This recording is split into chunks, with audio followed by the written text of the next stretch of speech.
We took 14 products and with the implementation of Canopy, brought it down to 5, and we're actually getting rid of another piece of software now because we're finding Canopy handles the documents better than that could. The ability to set it up where when one subtask has been completed and then being able to notify the next person that it's ready, that really was the game changer.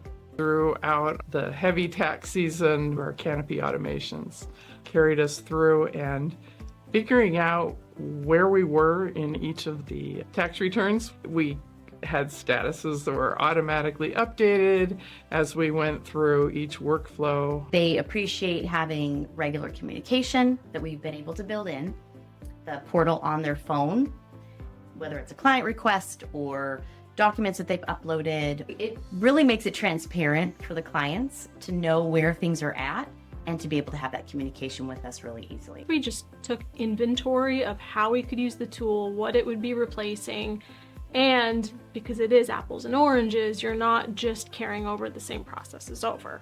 You now have to recreate them, refine them, and build them out into a process that just makes sense. Everyone on staff is in Canopy, again, in different roles and permissions, different functions, but everyone's in there. I would say overall, it's been a very positive experience for our clients.